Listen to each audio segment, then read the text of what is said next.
किसी भी कला से अपने गर्व से लोग अपने यहाँ रोजगार लेके आते थे और अपनी पढ़ा रही है।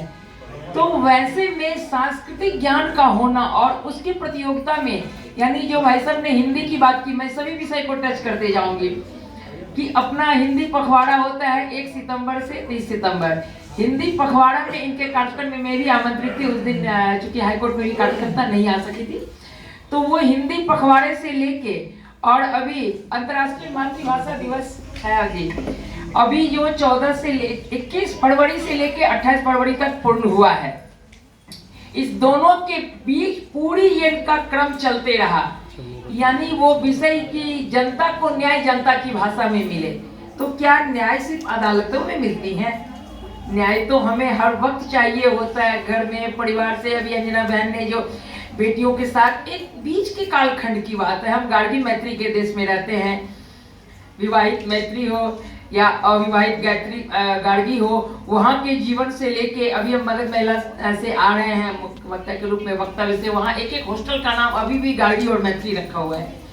तो ये सारी चीजें प्रगति की राह में जब हमें मैत्रीपूर्ण भाव से जागृति करनी है तो सांस्कृतिक विषय की जानकारी, शिक्षा ही अंतिम विकल्प है।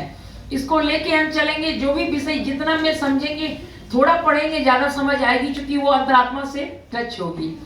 अभी बच्चों में इसकी कमी मिलती है, इसलिए नहीं कि उनके तरफ से रुझान कम है, वातावरणीय प्रभाव में इसका क्राइसिस हो गया है। हम जिस शिक्षा पद्धति को स्वीकारने के लिए तत्पर रहते हैं, लालायित रहते हैं, वेस्टर्न एजुकेशन, वेस्टर्न लाइफस्टाइल, जब ये बच्चियां जानेंगी कि आप सब जिस स्कूल में हो, गौरव करें कि आपने इस स्कूल में पढ़ा है। आप किसी अपने कॉन्वेंट के स्कूल फ्रेंड से पूछिए जो भी उस स्कूल में पढ़ते हैं, कॉन्वेंट किस लिए खुला था? जिस देश से ये कॉन्वेंट आया, हमारे देश पे उन्होंने राज किया, और जब वो कॉन्वेंट की शिक्षा दी तो ये कॉन्वेंट शब्द का कंसेप्ट क्या है, उनके यहाँ क्या है?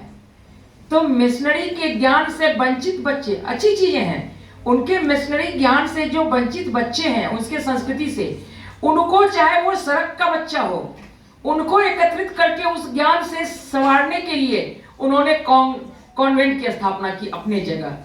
अब सोचिए, वो अपने बच्चों के लिए, अपने संस्कृति को देने के लिए सड़क के बच्चों को भी वो ज्ञान देते हैं, और हमने उसको एडॉप्ट किया अपनी संस्कृति, अपनी सरस्वती विद्या मंदिर और ये सारी विद्यालयों को छोड़ के। होड़ लग गई। होड़ कब लगी? कोई नहीं जा रहा था। जब वो अपने मदन मोहन मालवीय जी जो बीएचयू के प्रोफेसर थे, उन्होंने शिक्षा जगत में बहुत काम किया, मगर अंग्रेज के समय वो सरकारी सेवक थे, उन्हें पेमेंट दिया गया और छुट्टी दी गई कि जाओ, क्योंकि अंग्रेजों का सबसे बड़ा आधिपत्य बंगाल में फैला था, तो उसने भेजा कि जाओ बंगाल में कॉन्वेंट के स्टूडेंट्स के लिए वातावरण बनाओ। वो जहां भी जाते थे गार्जियन से मिलते थे।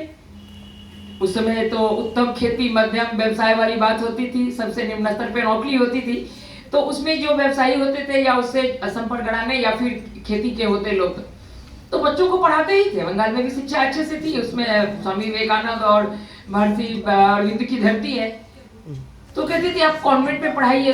तो असाधारण सा सवाल पूछता था, अच्छा क्या होगा कॉन्वेंट में पढ़ाने से? तो आपका बच्चा ऐसे दिखेगा, बाबू बन जाएगा, लाट जैसा लगेगा, वो कपड़ा पहनेगा ऐसे, तो उसके अंदर टाई होगा, टाई में ऐसे नट होगा, ये बंद रहेगा, तो उसको कफ सर्दी नहीं होगा, गला सुरक्षित रहेगा। वो अपने यहाँ के मिशनरी और वहाँ के जहाँ 2 साल सूर्य का दर्शन नहीं होता है, उस देश की प्रकृति के आधार पे यहाँ प्रचार भी बना देते थे। हमारे देश का एक साधारण किसान, शैक्षणिक योग्यता की आवश्यकता नहीं, सांस्कृतिक योग्यता से भरपूर, तो हमारे यहाँ क्या जरूरत है इस तरह के कपड़े की? यदि ये कपड़ा पहना में हमारे यहाँ तो 12 महीने में वो सारी प्रकृति का मौसम एक साथ चलता है। कोई ऐसा देश नहीं है विश्व में, आप सब जाने, जहाँ मई के महीने में भी -50 डिग्री का टेम्परेचर होता है और जाड़े के दिन में भी 36-38 कहीं चल रहा होता है। ऐसे प्रकृति का 12 महीना का मौसम का संगम तो धरती पर किसी देश को प्रकृति ने दिया ही नहीं है। ये मैं नहीं कह रही, Rajiv Dixit scientist IIT professor का शोध है वर्ल्ड लेवल पे। ऐसे प्रकृति प्रदत्त देश में यदि हमको जन्म मिला रहने के लिए, तो लिबास मेरे शैक्षणिक स्तर का आईना कैसे हो सकता है और उसका मानक कैसे हो सकता है?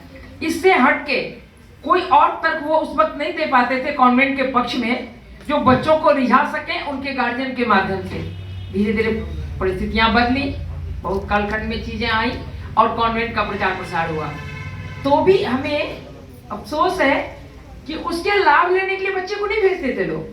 अंग्रेज की चाकरी करने के लिए, उसके चमचे के लिए एक तरह से समझ लीजिए, उसको खुश करके उससे दूसरा लाभ लेने के लिए अपने बच्चों को भारतीय संस्कृति शिक्षा ज्ञान से हटा के वो वेस्टर्न एजुकेशन में डाल के कॉन्वेंटियन बनाने की कोशिश करते थे।